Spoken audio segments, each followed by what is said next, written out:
Welcome to the Mixed Reception Podcast. I'm your host, Barrett Sigmund, and with me today, I have Michael Stypulkoski.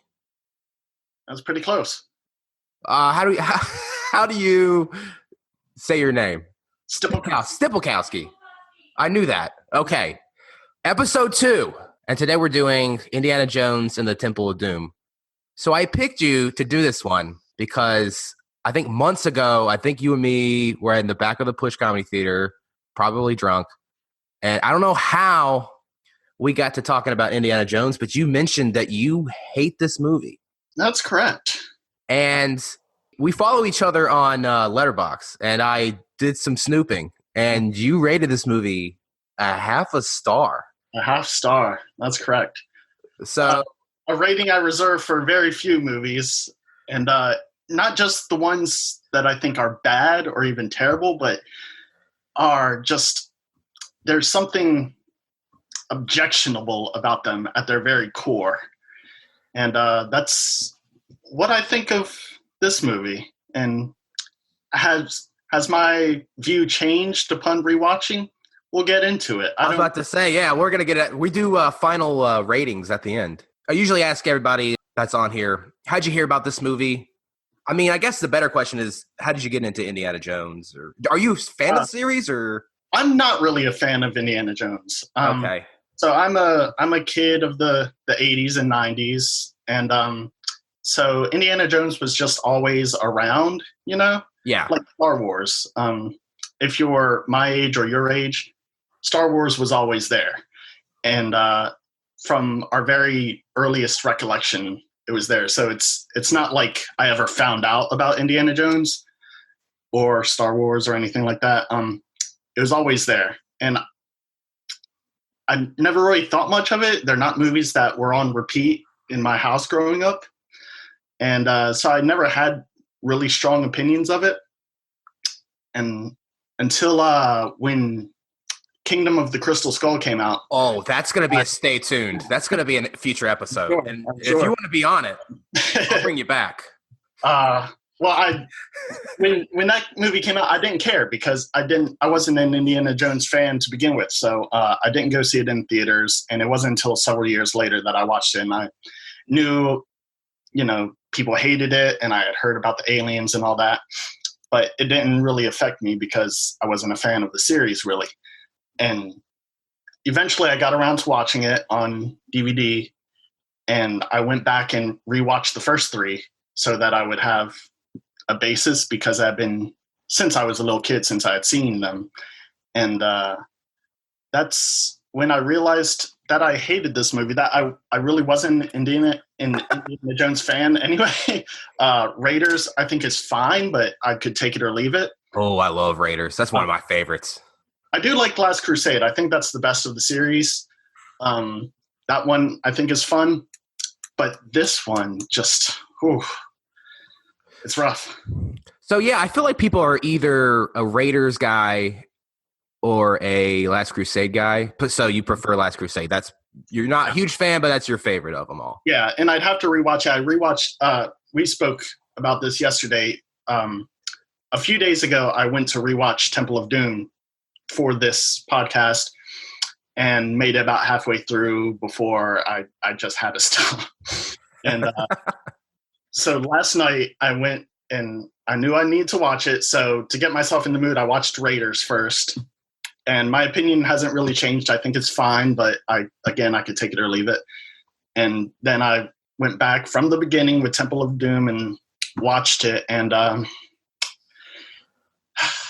yeah, it's the parts I hate, I still really hate.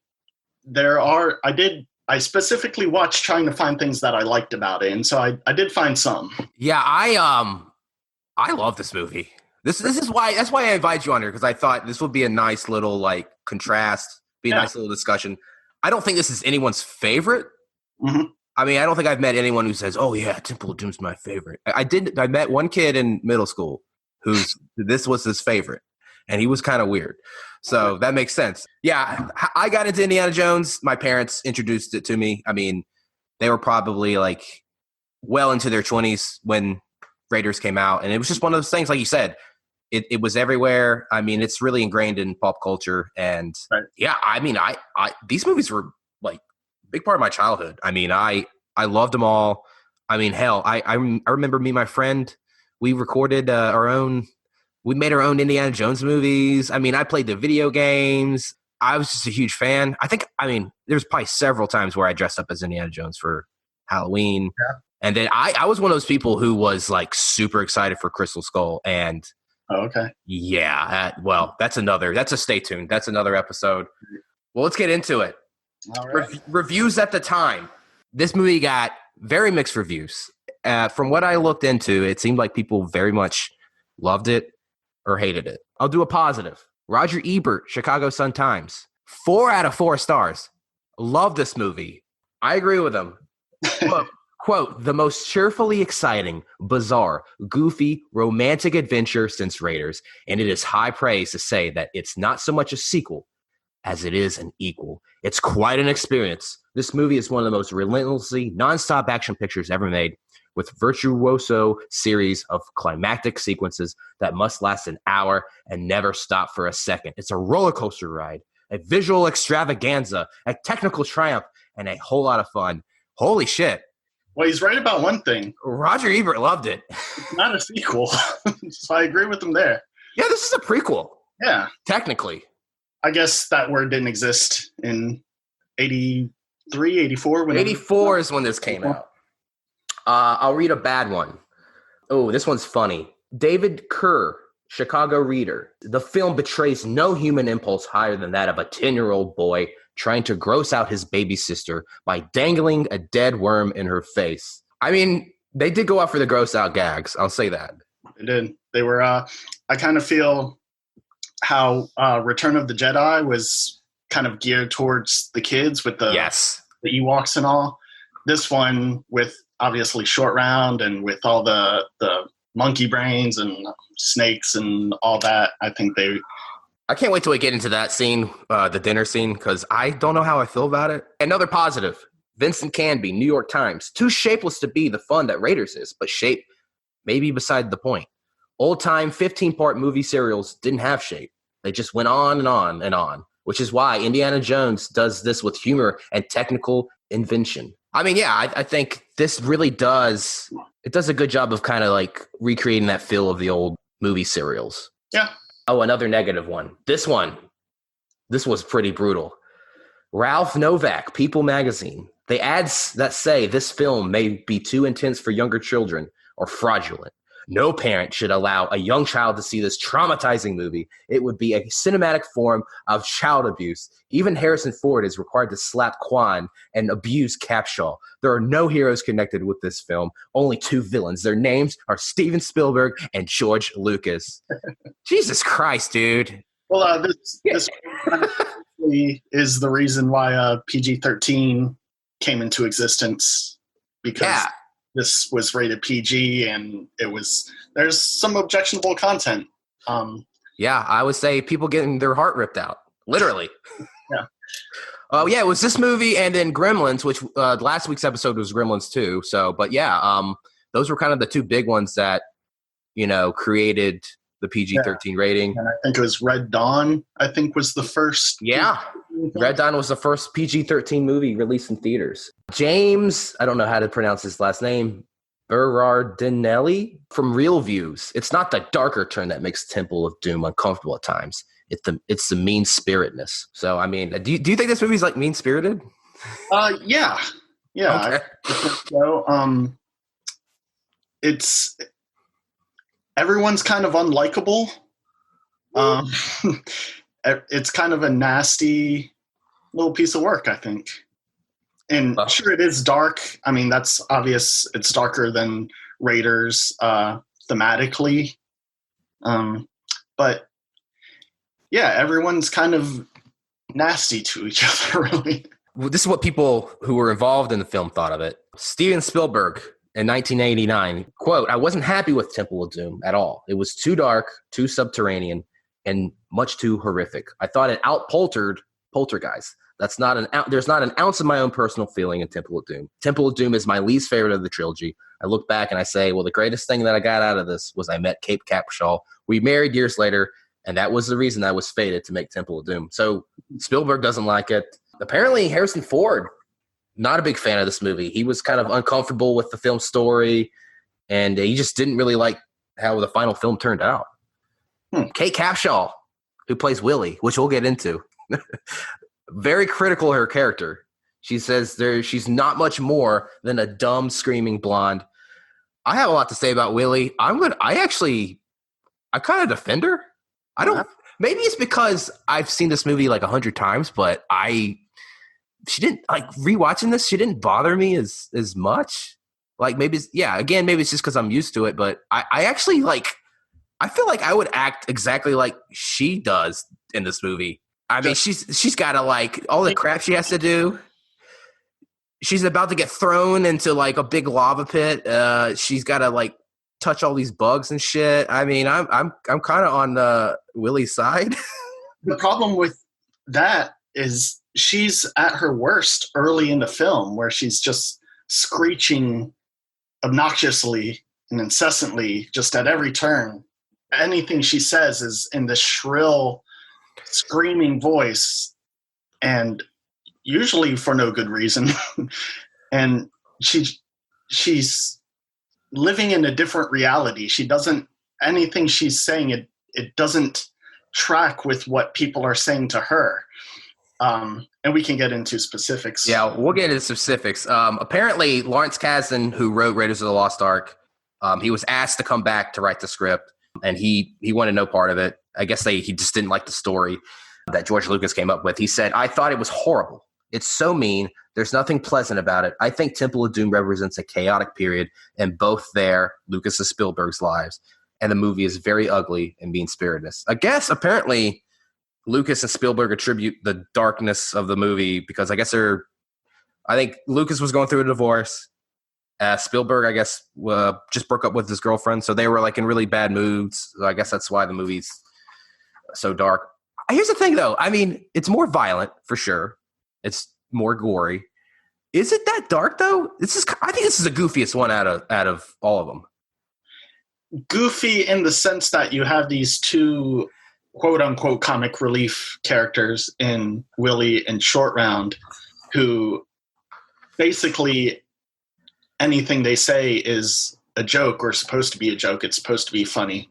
So it's goofy in that sense, but I don't know, looking at stuff that is actually going on, but then on the other hand, the first movie is all about Nazis. So that's pretty dark as well. So but yeah, I don't know. There's a feel to this movie that I agree with what they're saying and what you're reading. It's just dark and unpleasant and just kind of nasty. So I think people have kind of come around to it. Not good reviews at the time.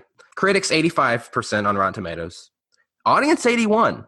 Consensus. It may be too dark for some, but Indiana Jones and the Temple of Doom remains an ingenious adventure spectacle that showcases one of Hollywood's finest filmmaking teams in vintage form. One, it's Steven Spielberg, and he knows how to make a movie. So it's not like a train wreck of a movie in that respect. So there's a baseline of competence to it. And you're going to have people who, like you and me, who grew up, less so me, but people who grew up on it, who they're going to be looking at it with sort of rose-colored glasses. And so opinion is going to shift, just like in 20 years, people will look at the Star Wars prequels and reappraise them, and they'll be thought of as better than they were. You really think so? Yeah, they will. They're still pretty bad, in my opinion. Yeah, we'll see. Metacritic 57, so not as high on Metacritic. IMDb 7.6. People seem to genuinely like the movie now. Box office. So this movie, it did good. Mm-hmm. Not as successful as Raiders. Raiders did $212 in the U.S., $390 worldwide. Mm-hmm. Had a $28 million budget. Did $180 million in the U.S., $333 million worldwide. It was the number 3 movie of the year in the U.S. behind Beverly Hills Cop and Ghostbusters. I gotta be honest, I'm not a big Beverly Hills Cop fan. I watched it once, and I don't know. Maybe I need to watch it again. I just didn't love it. I'm gonna agree with you on that. I'm not a big Beverly Hills Cop guy. Actually, my favorite of that trilogy is the third one, which is supposed to be the terrible one. That's what I've heard. I've only seen the first one. I haven't seen the other two. Yeah, I'm not a big fan, but of any of them, frankly. But the third one, I remember, and I couldn't even tell you the plots of any of them. It's been a while since I've seen them, but I remember having fun with the third one. But also, and you're going to hate me for this one, but Ghostbusters, never been a fan. Okay, I love the first Ghostbusters, but I kind of agree with you. With Ghostbusters, I think it's a great movie. I get it. I think people kind of put it really high on the pedestal. But I do think it's good. But for me, it's like Raiders. It's passable, but it's, it's. Yeah. Ghostbusters 2, okay. The remake, well, anyone who knows me knows I hate that movie, but that's got to be a stay tuned. But anyway, made a record-breaking 45.7 in its first week. Wow. Which is crazy because today, movies make that in a day. The really, really big ones. And then 10th highest grossing film worldwide at the time. So at the time, this was one of the highest grossing movies ever. Notes. You got any notes that you wrote down? Well, do we go? Yeah, let's just kind of go through the film. Usually what I do is when I watch a movie, I just kind of jot down things I find interesting. Mm-hmm. Maybe my favorite part of the movie is the beginning of it when it's in Shanghai. I was just going to say that. If they had stayed there, if it had been about how Indy came across this jar of ashes or whatever it was they had at the club, maybe that's a better movie. Once they leave Shanghai, it kind of goes off a cliff for me. No pun intended. I think they actually literally do go off a cliff at one point. Yeah. In the raft, which we'll get into that scene. I put opening dance number. I put what the fuck in a good way. I actually love the opening of this movie because I remember watching it when I was a kid with my dad. Mm-hmm. And I thought that they put the wrong tape in the cover. I just thought I had the wrong movie because I was just what the fuck? What am I watching? But I kind of like that feeling of what movie am I in? It was actually kind of funny. I was watching this yesterday morning and Molly, my girlfriend, woke up and she was like, "What the fuck are you watching?"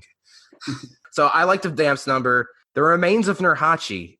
The Indy's doing all this just to get a diamond? I don't know. Well, I like the scene in Shanghai. I think it's kind of the most interesting setting that they have in the film. We get Kate Capshaw or Willie Scott. Is that her name? I think so. Yeah. You get her right off the bat, and she just immediately is obnoxious. She when Indy is having this back and forth with what's his name? I forget. I know what you're talking about though. I should have written it down. Shen, right? Is that the bad guy? Yeah. Yeah. They're having this back and forth. There's a lazy Susan in the middle of the table, and they're trying to. The bad guy wants the ashes, and Indy wants the diamond, and they're. Oh yeah, he's like, "Sit down." Yeah, that was funny. So he sends the diamond over, and Willie thinks the diamond is for her. She starts ogling it and saying, "Oh, thank you." What are you? It's clearly not for you. What's this character doing? And Indy drinks that drink. Why would he do that? I think drink over, and then he just, okay. This guy who wants to kill me, who's pointing a gun at me, just handed me a drink. Let me sip this down. Yeah, because there's a line. He's like, "Oh yeah, your guys tried to rob me and kill me last night." I think I'm kind of with you. Maybe don't drink the drink just in case. Yeah, and oh boy, then there's that ruckus and everything's going crazy once they start shooting. Oh, I wrote this down. Indy throws a flaming shish kebab at the guy. That was fun. That was awesome. Is that one of the best kills in a movie ever? That's good. I like the bad guy, and I like his two. Well, he calls the one guy his son. I don't know if the guy who gets shish kebabbed, if that's his son or not. I have no idea. I just kind of thought he was just a henchman or something. I don't know. I like the three of them, though. I think they do a good job. They have a good look. Everything's fun. Then it goes haywire, and this scene, it turns into, if you remember in Rush Hour 2, I've never seen any of those movies. What? Oh. No. Well, there's a scene in a casino that's clearly ripped off or it's paying homage to this scene where Jackie Chan has a bomb taped in his mouth and he's trying to get to the detonator that's being kicked around the floor. And watching this, I just thought, I could be watching Rush Hour 2 right now. That thing, he's like, they're shooting it as it's rolling. The gong? Yeah, that is awesome. Yeah, that's fun. Everything is just so coincidental. It's like rolling towards the window and Willie just happens to be in, she's picked up the antidote at this point and she just happens to be in his way. So they both go out the window at the same time. Okay. I find I don't know what your thoughts on Short Round are. I kind of think he's funny. I love it when he's just like reaching into her dress and he's trying to get the antidote and Short Round's like, no time for love, Dr. Jones. Short Round, I'll say, I don't know whether it's more his line delivery or the lines he's given, but he's very obnoxious. I will say the actor, he's a good physical comedic actor. He's got a very emotive face. So I like his reactions and stuff throughout the movie, but he's very obnoxious. Yeah, I mean, that's the thing about this movie is I can see people being disappointed at the time because Willie, I mean, I don't really mind her. I think they were very much going for like a different love interest, different type. She's no Marion. I mean, Marion's awesome. I mean, she's a tough chick. She can hold her own. I mean, that's the kind of chick that you want to bring to a bar with your buddies and she can like out drink you. I mean, she's just an awesome female lead. Sala, he was a great like kind of sidekick in the first one. I mean, I can see people being disappointed that these characters aren't as, I don't want to say like not as likable, but they're just not as strong as or memorable as the people from Raiders. So I can kind of see why people would be disappointed. But I don't know. I Short Round, I think he's funny. I love how he's always correcting Willie, and he's like, "You call him Dr. Jones, doll." I thought that was funny. And then are we going to mention what the name of the bar? Oh yeah. Oh, that's in trivia. Club Obi-Wan. There you go. Yeah. Do you get it? Okay. Probably one of the most ridiculous scenes in any movie. I don't think it's as ridiculous as Indy hiding in a fridge and surviving a nuclear blast, but basically they get in a plane. The plane pilot work for the bad guy, and then they parachute out, and basically the plane's empty. They have to get out of the plane. They jump out of the plane with an inflatable raft and somehow survive. As you do. I mean, that's ridiculous. Let's backtrack though. Back to the when they get on the plane. I can see why he brings Short Round along because he's kind of adopted him or whatever. But one, why would he bring Willie with him on the plane? And two, why would she want to go on the plane? None of that. I didn't even think of that. That's a good point. I mean, well, I guess at this point they hate each other. They're probably going to kill Willie. Why? Why would they kill her? I don't know. It's a good point. Yeah. Why did she come along? No, there's yeah. So a common thing you see people complaining on the internet about Raiders is that Indiana Jones could not be there and the movie would unfold the exact same way. Like he doesn't impact the plot. He's along for the ride, which if you think about it, it's kind of true. Like the Nazis would get the thing and they'd all die and he's just there observing it.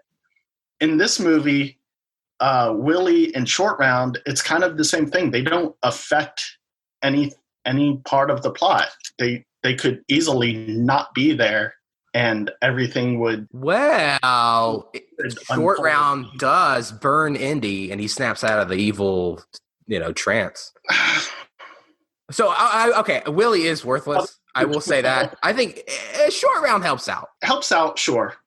But I think sure, you'd have to make tweaks to the screenplay here and there, but their presence could easily be taken away and probably you'd have a better movie. Yeah, I see what you're saying. Yeah. Anyway, the raft going out of the airplane. I mean, kind of took me out a little bit, but Well, sorry to jump in like this again, but okay, so they're at the airport, and the plane we see belongs to Shen. Lauchi. And before, Lauchi. I think is his name. Hmm. Doesn't matter. Let's call him the bad guy so we don't sound racist. Did you notice that that's Dan Aykroyd escorting? Yeah, that was part of my trivia too. And did you know, I didn't catch this, but I read up on it. Apparently, George Lucas and Steven Spielberg are in the background, like, I guess, messing with the bags or whatever. I didn't see it, but apparently they're in there too. Yeah. But, okay, so he's putting them on the plane, and he closes the door, and you see the bad guy's name across the door of the plane. And so, what a reveal. The plane belongs to the bad guy. If their goal is, or if his goal is just to kill Indiana Jones at this point, which I guess it is for whatever reason, maybe because he killed his henchman back at the club, but he's chasing him, presumably just to kill him, because why else is he chasing him? Why doesn't he just wave to the pilot, say, hold up, walk up, open the door, and shoot Indiana Jones? Actually, that's a good point, because, like, think about it. Like, they lost a plane, and they parachute over God knows where. Yeah. So they're going to have to get the pilots back somehow. Like, I didn't even think of that. Wow, you're bringing up some good points. Yeah, and presumably he radioed the pilot at some point, because all they do is give a little hand gesture to each other, and I don't think the pilot gets all of that meaning from that little hand gesture. Okay, if I give you a hand gesture, that means you need to jump out of your airplane at this precise moment and then dump the fuel, make sure everyone is asleep. How about this? Oh, lose all my cargo. Even better. They're asleep, right? They're clearly asleep. Right. When they're asleep, shoot them. Yeah. Wow, I didn't even think of that. Wow, this movie's stupid. Okay, I wrote down, raft scene, ridiculous. Not only that, they're going down the snowy slope, and then they fall off another cliff, which is seems like even a longer drop, and then they fall into these rapids. I don't know. It's fun. It's fine, but it does take me out a little bit. Yeah, and kind of one of the more infamous lines in the movie when they're about to crash and Indy's fussing with the raft, and Willie says, "We're not sinking, we're crashing." Yeah. I mean, I don't know. I think I've seen this movie so many times, I'm just used to her. Yeah. But I honestly think if I were in that situation, if I were in her shoes, I'd probably be fucking whining too. So it's like, I kind of sympathize with her. She does actually have some moments of redeeming quality. She, when they're in the minecart chase, she punches the dude. Yeah. And then she does save them when the spikes are going through. I mean, against her will. Yeah. I mean, she's got it's like the slightest, like, dying fart of an arc. Yeah. She improves. Here's the thing, too. When they go to the village, they offer them food. And there's like it's this big clump of something that's gross. Yeah. I wouldn't eat the food either. There's like flies like flying around it. Like, I'm on Willie's side here. I'm pro Willie. I feel sorry for her. I won't argue that specific scene too much. It's pretty gross. I thought it was funny when they're on the way to Bangkok Palace. Well, first of all, what I kind of like about this movie, I like how it is different from the other three, but like, this isn't just some assignment that Indy's on. He's not looking for something for like academic reasons. It's kind of more of a noble cause, which I thought was kind of interesting. They didn't want to do the Nazis. They wanted to do a cult. I kind of like that it's different from Raiders and Last Crusade. Yeah, I definitely am glad they didn't go back to Nazis. I don't know.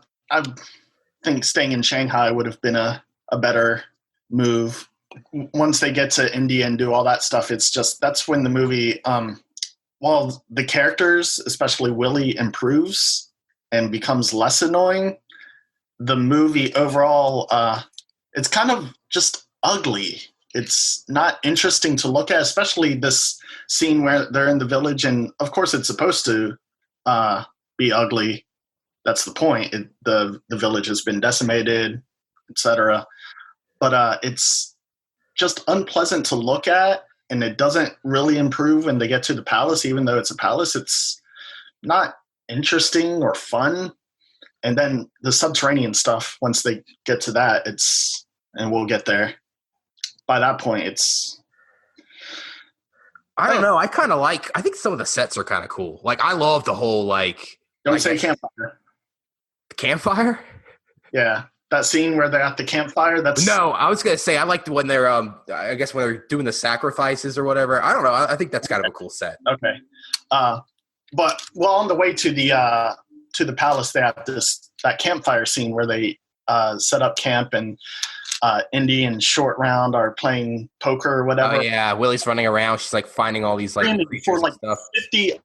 I timed it. It was like 54 seconds, I think, straight. She's screaming, and they're shouting at each other, first in English and then in Chinese, about cheating at cards.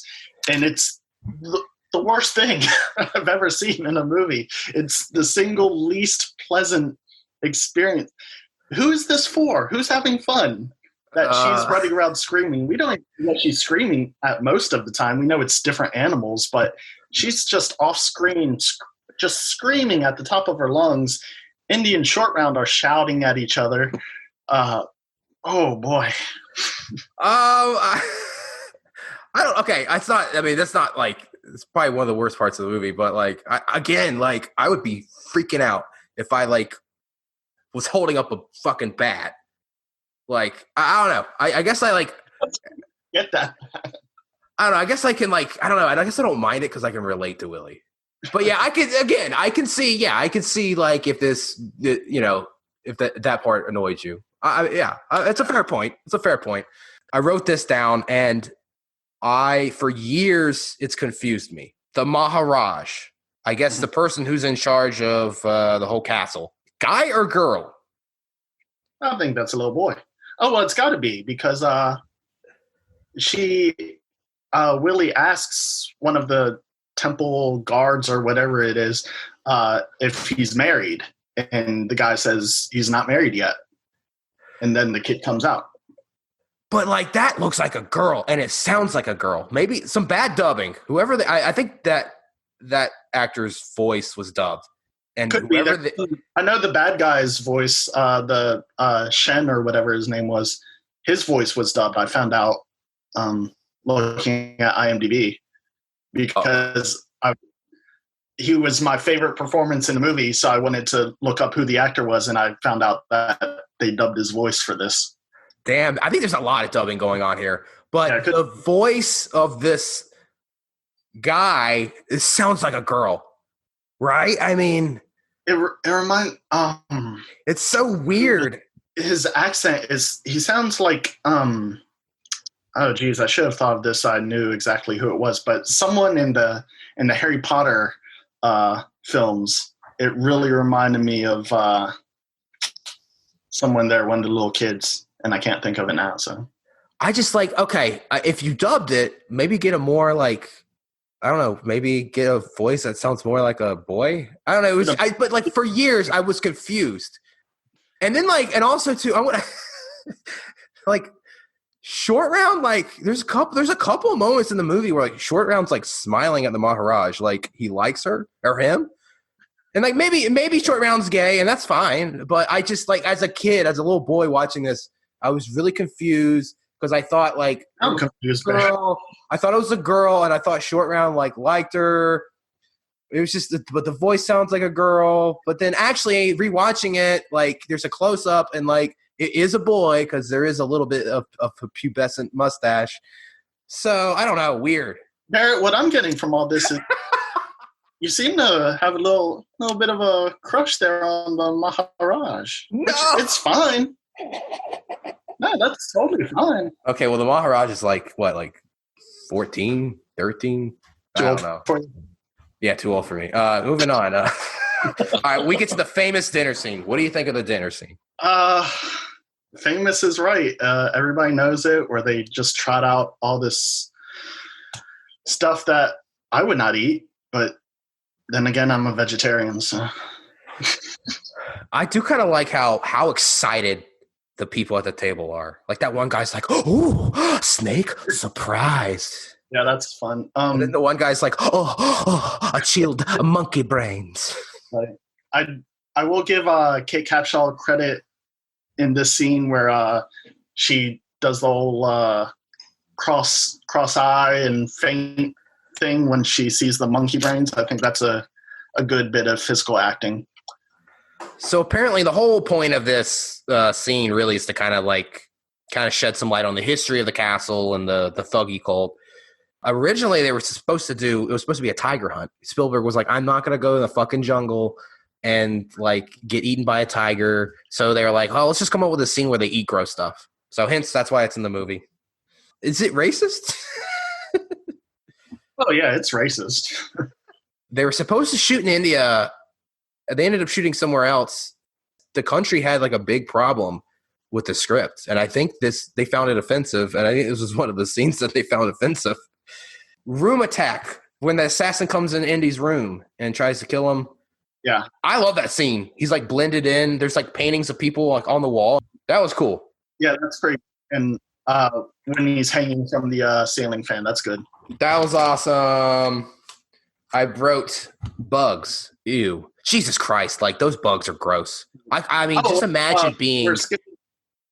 Yeah, when they get caught in the I guess the spike thing, and then Willie has to like walk through all those bugs. Imagine being at like the bug hand. Well, I guess if you're a bug handler, I guess you're used to it. That's the thing about the Indiana Jones movies is like I could not be an actor and be in these movies because like the first movie, snakes. I hate snakes. Second movie, gross bugs. Third movie, fucking rats. I would pick rats. I feel like are the worst out of all of those. Kingdom of the Crystal Skull. It was ants, but they were CGI, so no problem there. But Jesus Christ, gross ass bugs. Yeah, a good variety. Some really big ones I've never seen before. Lots of your run of the mill cockroaches. Yeah, gross scene. Yeah, what's that thing she holds out in her hand? It's like a gigantic praying mantis, but it's like white. How did it get there without noticing? It's like in her palm.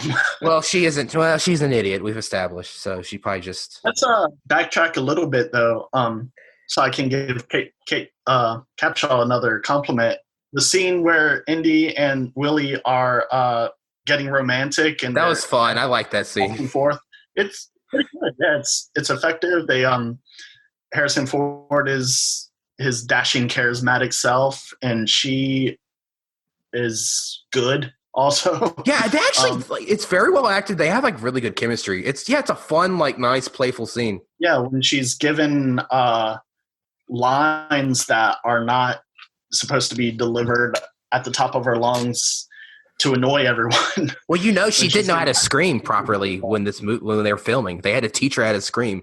I think she took those lessons very well because she's a fucking pro by the end of it. Yeah, but that the romantic stuff, I think that worked.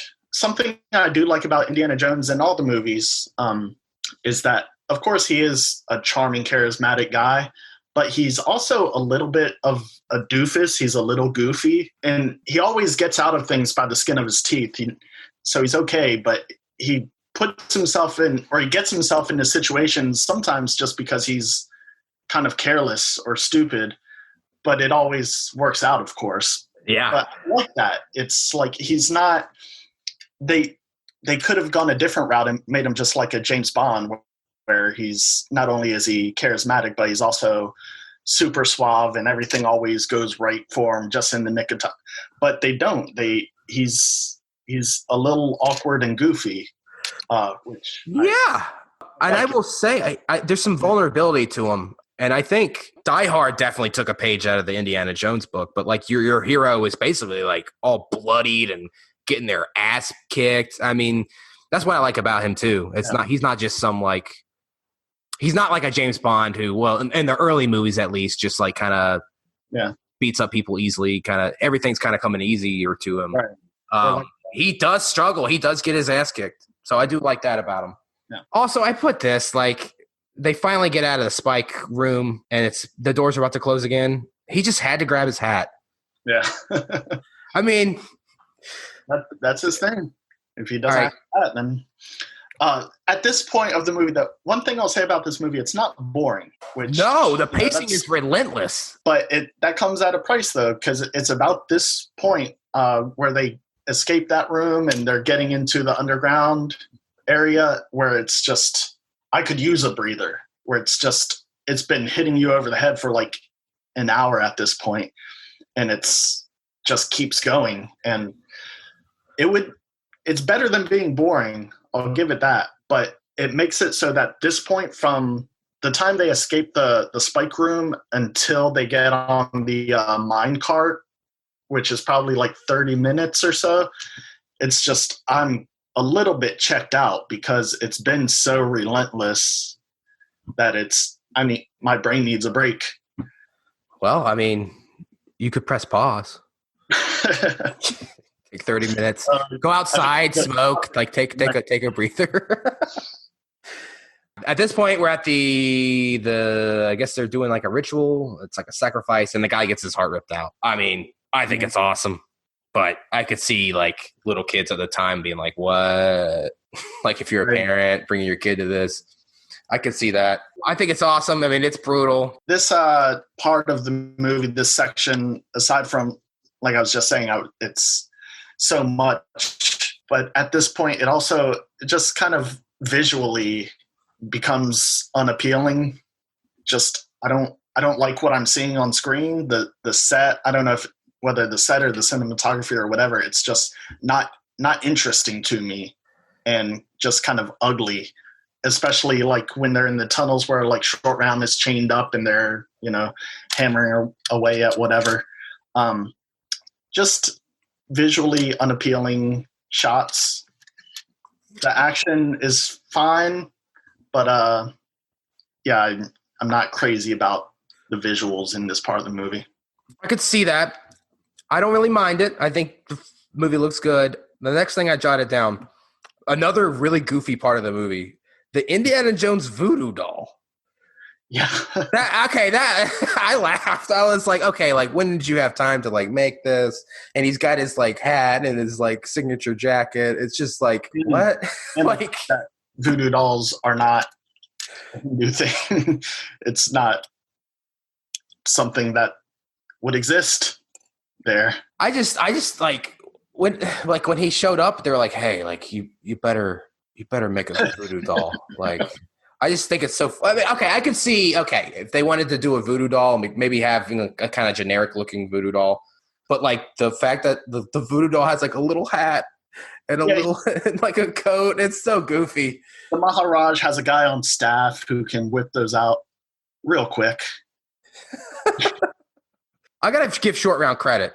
He breaks the chains with his pickaxe.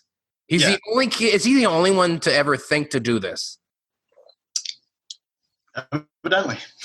I mean, like, okay. Earlier in the movie, one kid does escape. We find he's about to die, and Indiana Jones, like, he gives Indiana Jones, I guess, that little cloth map thing or whatever. Oh, yeah. So I guess maybe some kids have tried it, but I just thought it was funny. Like, that's smarter than you, Short Round. Like, nobody's ever tried to do this. Yeah. Another thing I wrote down. I gotta say, like, there are some wonderful death scenes, and the guy getting smashed by the rock smasher. Yeah. That's gonna be a category at the end of this. The best death. This is a nominee. I just think it's awesome. Oh, I know what mine is. Not even close. Okay. Minecart jumping the tracks. I mean, absurd. It is good. These two big final set pieces with the minecart and then the bridge. That's good stuff. It kind of brought me back out of it. I was saying how I kind of checked out for the scene where they're in the underground until it gets to the minecart. Then it's doing something interesting again. It's giving you something interesting to look at. And yeah, good stuff. Also, how long are these tracks? I mean, Jesus Christ. Like, it seems like it goes on for like miles. Yep. Like you said, I think these last two action set pieces are really good. Some rough matte lines, though. When they're like on the side of the cliff, that's rough. But, I mean, it was the time. I do love the callback to Raiders when they bring out their swords and he's just going to shoot them, and then he doesn't have his gun. Nice little callback. And like we said, I just think that the whole climax is just wonderful. I don't know, the bridge though, the shots of the alligators or crocodiles or whatever they are, they feel kind of awkwardly put in. Oh, totally. That's kind of part of its charm, though, I think. I would just think with someone as skilled as Steven Spielberg that he would have done a better job with that. And it's kind of besides the point to point these things out, but how many arrows did they shoot at Indiana Jones? Oh, they have horrible aim. Yeah, and it's horrible. Of course, in movies, you accept that, but it got to the point where it's kind of stretching credulity there.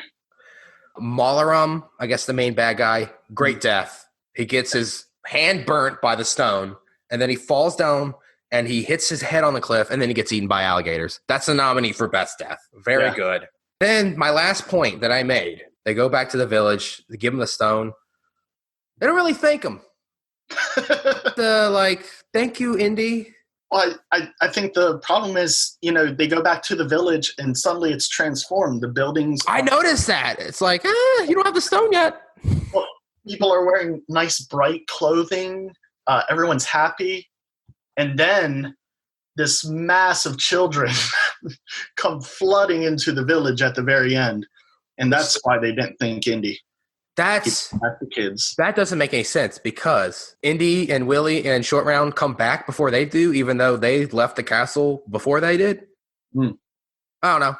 That's all I got for notes, though. Yeah, I did like when they're back in the underground and Indy's been hypnotized or whatever it is, and he's the bad guy, and Short Round takes the torch and he's burning him to snap him out of it, and he's saying, "Indy, I love you. You're my best friend. Come on." While he's burning. Indy, I love you. Yeah, I like that scene too. I'm telling you, Short Round's funny. I like him. All right, trivia. Original title, Indiana Jones and the Temple of Death. I just think Temple of Doom just rolls off the tongue better. I don't know. Yeah, Temple of Doom is a good title. Yeah, I guess they thought it was too foreboding, so they just changed it to Doom. They wanted to shoot in India. The government demanded script changes, rewrites, final cut privileges. I mean, I think they found a lot of the script offensive, and basically they were like, "Yeah, no, well, fuck you. We're gonna film in Sri Lanka." Lucas, yeah, we went into this a little bit. He wanted to set the film a year earlier to avoid repeating the use of Nazis and the villains. I kind of feel like the Nazis were still. Like, they were big in 35. Yeah. So, I don't know. You could have made this a sequel. I don't know why it had to be a prequel. It's not a big deal. I mean, these movies, they're pretty much their own standalone adventure. But I just thought, you could have said in 37. Yeah, wouldn't have really mattered. Aside from them flashing the date at the beginning of the movie, you wouldn't know that it was set before or after. So, this one I thought was interesting. So, Spielberg wanted Karen Allen to reprise her role as Marion Ravenwood. And Abner Ravenwood, who is Marion's father, Indiana's mentor, he's not an on-screen character, but he's mentioned in the first movie. He was dead, wasn't he? Yeah, so when they talk about him in the first movie, he's dead. But I guess the whole thing was they had a falling out because, he fell in love with Marion I guess this was going to be a prequel. So they wanted Karen Allen to come back, and then Abner, he could have been a character. I don't know if it would have worked, because if this was a prequel and Marion's coming back, I just don't think it would have worked, because when you see them in Raiders, they haven't seen each other for years, it seems like. Right. And Indiana tells the government guys that he hadn't seen Abner in 10 years. So it would not have worked. Yeah. Unless they made it a sequel and then maybe Abner wasn't dead. I don't know. They squashed that. I guess George Lucas wanted every movie to have a different woman for Indiana, which I think was the right move, because I don't know. To me, Indiana Jones is kind of a free spirit. I mean, he can't be tied down to a single woman. Yeah. To me, Indiana Jones fucks. To me, he kind of seems like he gets around and hooks up with different chicks. Right. Yeah, I'm good with it. And I think they were trying to go for a James Bond type of thing where each movie is a different adventure, not tied to the other one. And yeah, different girl. So that makes sense. Sharon Stone was one of the top choices for the role of Willie Scott before Kate Capshaw auditioned. Huh. I haven't seen Sharon Stone in a lot. I've seen her in Total Recall, and I've seen her in Basic Instinct. So to me, like granted, I'm sure there's other stuff she's been in where she has more range, but to me, she seems like Sharon Stone's like always kind of like a badass. Like, yeah, like I can't sort of. Yeah, I can't see her as like somebody like Kate Capshaw who's just like whines all the time and screams. I don't know. Yeah, be a different character. That's for sure. Okay, I thought this one was hilarious. So I guess Kate Capshaw went on the Tonight Show with Johnny Carson. She was like promoting Temple of Doom, and like when they're done with one guest, the old guest just is still sitting on the couch, right? Siskel and Ebert came on, and they were doing like a roundup of recent movies, and they were talking about all these different movies, and they were talking about Temple of Doom. Now, mind you, Ebert loved it, but he did so that both of them were kind of talking about Capshaw, like, and how she was like wimpy and whiny, and they forgot that like Capshaw was like right there next to them. It's like, hey, like, please don't talk to me, like I'm right here. Like, I just thought that's awkward. I need to find that clip.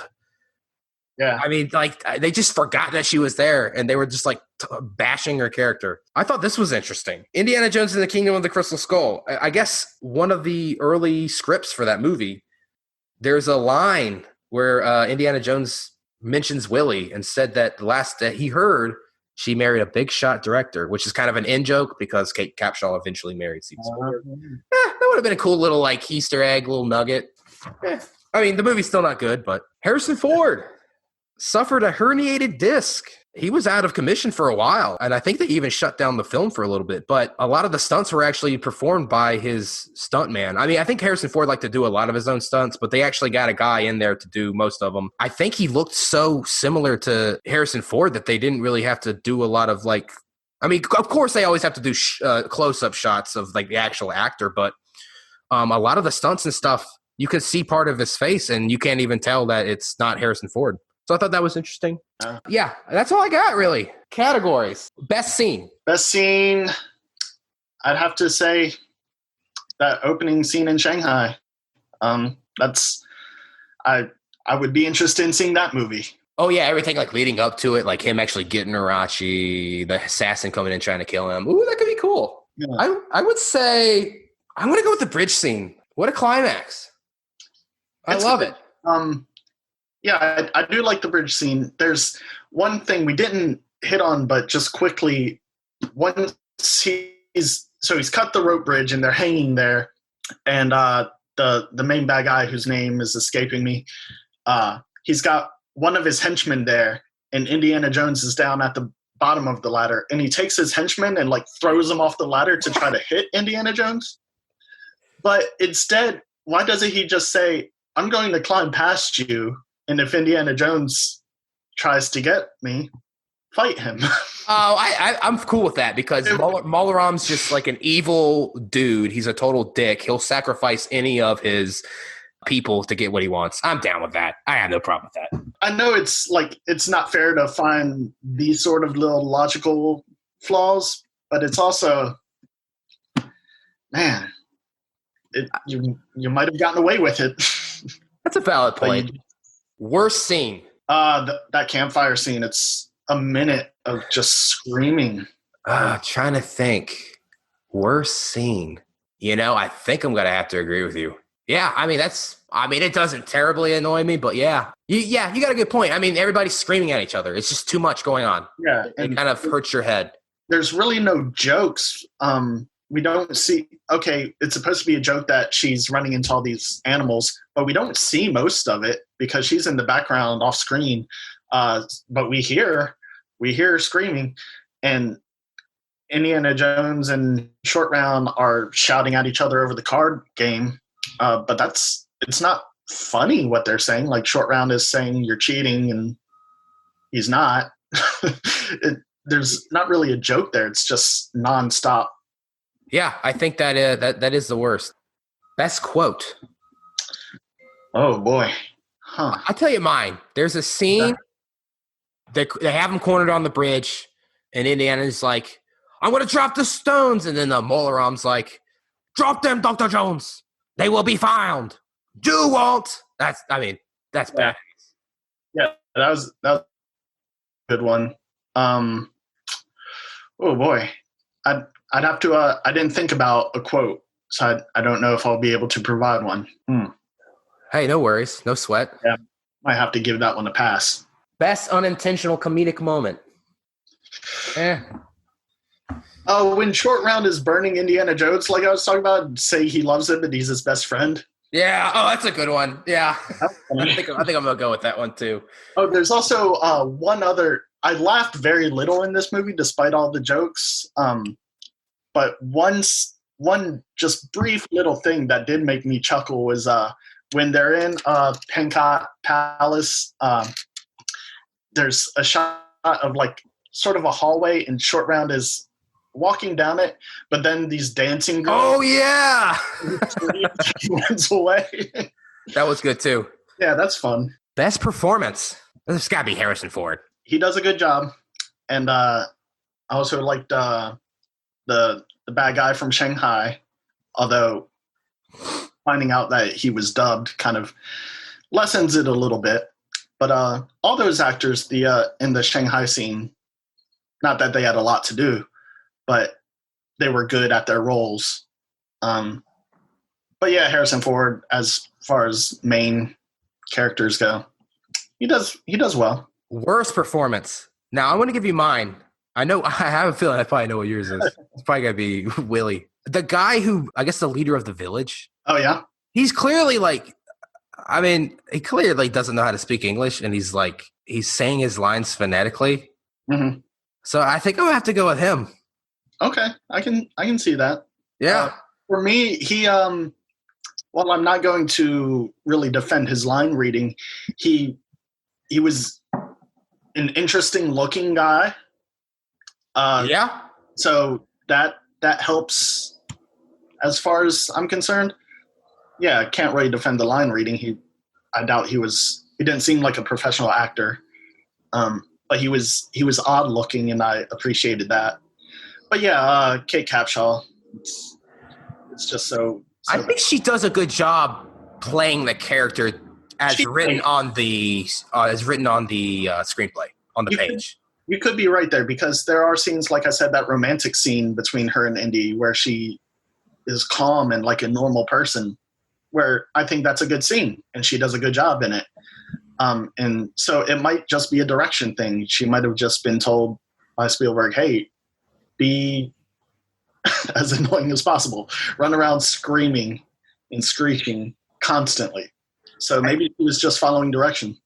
I will say, and I'm not trying to knock any of these people. I'm sure a lot of these people I just don't think are actors. You know what I mean? I think a lot of the Indian people I think they were just hired. I don't think they're actors. Mm-hmm. But he's like in the jail cell with like one of the kids, and holy crap, that guy, horrible line delivery. And I think he was dubbed. Are you talking about the little kid? Yeah, the little kid who's like, when you drink potion, you go to the dark sleep. You know, it was horrible line delivery. Yeah. So that was worst performance. And so our final category, best death. We touched on it briefly, and it's got to be shish kebab. Okay, so nominees, we got shish kebab, Molaram getting his hand burnt, falling off the cliff, hitting his head on the cliff, and getting eaten by alligators. I feel like there was one more. Oh, getting your heart ripped out and then burning. He is a ceiling fan. I feel like there were some more that were pretty. Oh, the ceiling fan. Yes. I'm trying to think. Were there any other like crazy deaths? I'm going to go with, you can make a strong case for shish kebab. I like that. That's creative. Does your hand get burnt, but you're falling, which falling is scary. You hit your head on the side of a cliff, so you have brain damage, and then you get eaten by crocodiles. I was going to go with that, but like getting your heart ripped out and then burning to death. Yeah. That's rough. So I'm going to go with that one. But the shish kebab one probably gets the most creative kill. Yeah, it's got to be shish kebab for me. And I love the way the guy is flailing. And that actor, I don't know who he was, but he's another weird looking guy. He was just odd looking. And so then when they have him flailing and the thing's on fire, that's a lot of fun. Okay, so this is the time where we do final thoughts and then give a rating out of 5. Okay. So I'm gonna let you go first. Did this repeated viewing change your score at all? Well, you mentioned on Letterboxd, I have it at a half star, the lowest possible rating. Yes. And over the last few days, I first attempted a rewatch. We're recording this on Sunday. I attempted a rewatch on Thursday and didn't make it through. And then last night I rewatched it, and I watched a few scenes again this morning, and I found myself less annoyed every time I watched. So I can certainly see, like, if you've seen this movie 100 times, how the annoying stuff would not bother you as much. It still bothered me because I've only seen it now a few times. I did find things to appreciate. I liked the scene in Shanghai. The minecart scene I liked. The bridge scene is good. And like I said, it's not boring, which is probably the worst sin a movie could commit. So my score might be bumped up a little bit. I still don't like it. Is it worthy of the lowest possible score? Maybe not. For the pod, for the sake of the pod, let's say 2 stars. Oh, wow. I thought you were just going to give it like a 1.5 or a 1. Okay. That might be closer to actual, but for the sake of the pod, I'll say 2. I'm gonna double check a couple of months from now and see if you actually went on Letterboxd and checked. Okay, so for me, I had a blast with this movie. Now, granted, I grew up on this movie. I have a lot of nostalgia for it. I loved it when I was a kid. I think the pacing is relentless. I think the stunts, the set pieces, even the sets. I mean, you kind of don't like the look of some of the sets, but I mean, I like that whole, like, that ritual set. I mean, it's just a well-made movie. So much time and care. Just so much craft. Yes, Willie, kind of annoying.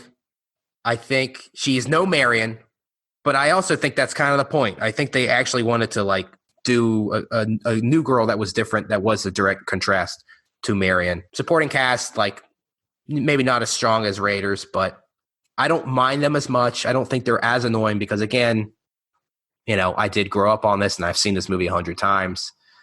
I don't know. I just think it's a well-made movie, a lot of fun. I mean, I got to go with I don't think it's good as Raiders or Last Crusade. I do think it's better than Crystal Skull. But yeah, I think my final score, I'm going to go 4.5 out of 5. I really love this. I had a blast with it. Oh. All right. Yeah. All right. So that's it. That's a wrap. Thanks for being on the podcast. I'm going to have you on again. We're going to do a movie you like. Okay. So I know you're a big movie guy, so I plan to have you on a bunch, and maybe I'll have you back for Crystal Skull. Maybe I'll make you watch that. Maybe I'm thinking a 1 for you, a 1 for me type deal. But, see if I can make your head explode by giving it a 5 star. Oh my God, yeah. What if you, like, absolutely loved it? That'd be crazy. I think I've probably, on Letterboxd, I probably have it at 3 stars, and I probably have Raiders at 3 stars. And Crusade would be a little higher, 3.5, or I doubt 4, but something like that. I think they're all kind of not terrible and not particularly great, except for Temple, which I hate. All right, so that was Mixed Reception. Thanks for listening, and we'll see you guys next week.